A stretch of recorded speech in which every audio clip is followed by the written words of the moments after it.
What's going on, Titans fans? Mitchell Renz here from Chat Sports, and coming up here on today's video, I have some trade rumors and a very cool, I'll say, comparison between Derrick Henry and Jim Brown, because I really do think that Henry deserves to be in the MVP discussion. If you agree with that statement, go ahead and like the video. The first thing we got coming up here, and this is a hell of a title, trade for Cox. Wait, Fletcher Cox of the Philadelphia Eagles. So obviously Philly, with their current record, might be sellers at the deadline. And the Titans, they seem to be all in this year. From top to bottom, you have a pretty good offense, I'll say, for Tennessee. The defense has definitely struggled. The secondary is a big weakness, but it's also the guys up front as well. Cox obviously would add a little bit of depth to an already pretty solid defensive line. And when you really look at why the Eagles could move on from him, it's the contract. So let me know down in the comments down here, guys. Should the Titans go ahead and trade for Fletcher Cox? I want you to go ahead and type T for trade, or I want you to go ahead and type P for pass. I'll give you my answer here in a little bit. We'll roll through some of these Titans depth charts, though, to just give you maybe a little bit more background information on whether or not you personally believe that they should go out and make this move. Harold Landry is one of the best in the biz, and I really mean that. He's one of the best edge rushers. I believe he's top 5 right now in quarterback pressures. Danico Autry's been solid, but where Cox would probably try to fit in here is in for Tart, because you're not going to take Jeffrey Simmons off the field. You're obviously not going to worry about Bud Dupree. It's really only Tart or then Jones as well. And this season, Fletcher's actually done a pretty good job. He's played in all 7 games, 41 tackles, 11 tackles for a loss. This is actually last season, 6.5 sacks and 1 forced fumble. Back in 2019, he had 40 tackles, 10 tackles for a loss, 3.5 sacks, and 3 forced fumbles. This year, though, again, he's played in all 7. He's got 9 tackles, a sack, 1 tackle for a loss, 0 forced fumble, and a fumble recovery. When you look at some of his numbers, even on PFF, they've started to decline a little bit. He's probably more of a run stopper, but I will give him credit. He is one of the bigger dudes who is actually better at being able to get after the quarterback and get some QB pressures. Yeah, I believe he only has 1 sack or like 10 QB pressures this year, which is actually a little bit down for him. But what about this idea? So Chat Sports, they threw together this mock draft trade where we got the Titans receive Fletcher Cox and a 2022 6th-round pick.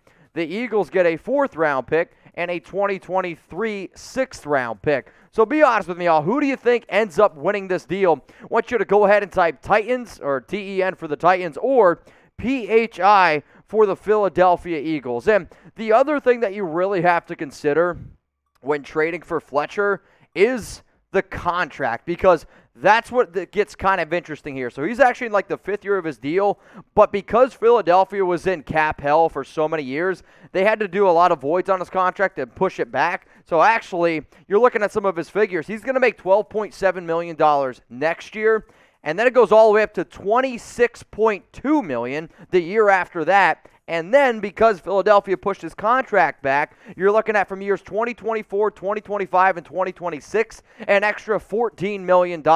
So are you okay paying essentially Fletcher Cox over $30 million in his final 2 years of his deal? The answer to that would be no. I get that he's a good player, but I'm sorry, I do not think Tennessee should go out and trade for Fletcher. The next story coming up here is around Derrick Henry, and he's getting some comparisons to the legendary Hall of Fame running back Jim Brown. Phil Simms compared him, and I think it's a very good comparison, if I'm being honest. Not the first time that he's had that comparison either, but Henry could win the MVP this season like Brown did 4 times in his career. And I get that the NFL is a much different year. The last running back to win the NFL MVP award was Adrian Peterson back in 2012.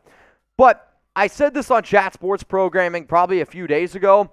It actually ticks me off a little bit that I get it's a quarterback-driven league. But Kyler Murray just lost his first game on Thursday Night Football to Aaron Rodgers.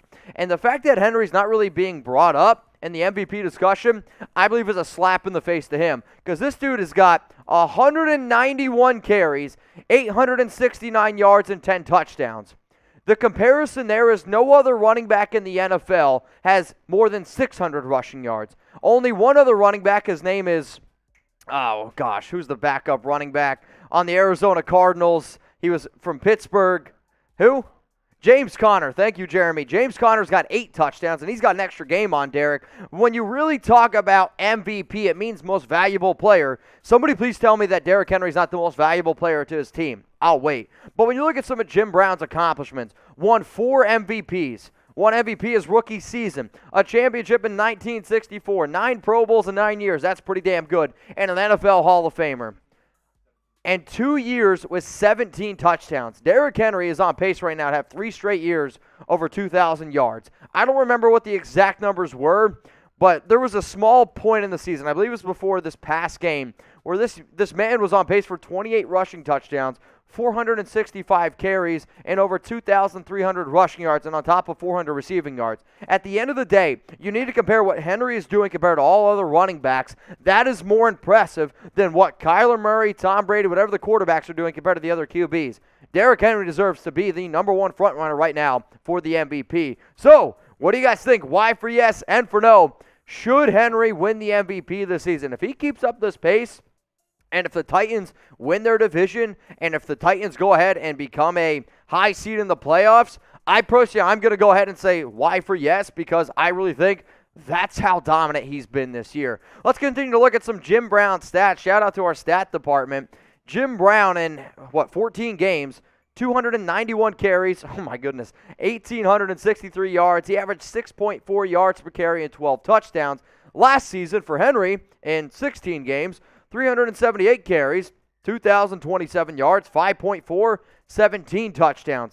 Very different styles of runners. Jim Brown, not that he wasn't a hard-nosed runner, but I don't know if we've actually ever seen a back quite like Henry and his physicality, plus with his athletic ability on top of that. He can just beat you in so many different ways, and I think it's kind of funny because not too often do NFL players, I like to call it making business decisions, where a grown man doesn't want to tackle Henry because they're like, man, if that guy gets ahead of steam, I'm going to try to act like it looks like I'm tackling him, but I'm not really going to do it. That's called a business decision. Why? Because this dude is just that dude. So if you guys think this, like this video. If you think Derrick Henry will be in the Hall of Fame, wow, that's some pretty lofty expectations, but I'm going to go ahead and I'm going to like the video because the numbers that Henry has put up over just his most recent years are insane. Jim Brown's a legend. And Henry might be just as good. That's a serious comparison. If you guys want some other fun stats to look up Derrick Henry's senior year in high school. Derrick Henry's senior year in high school, I believe it was 12 games. He had 54 rushing touchdowns. It's nuts. I want you to go look it up. It'll be a lot of fun. Now, if you had a good time on today's show, if you're looking for more Titans news and rumors, if you want to know more about Derrick Henry, all you got to do is make sure you hit that big red button that says subscribe.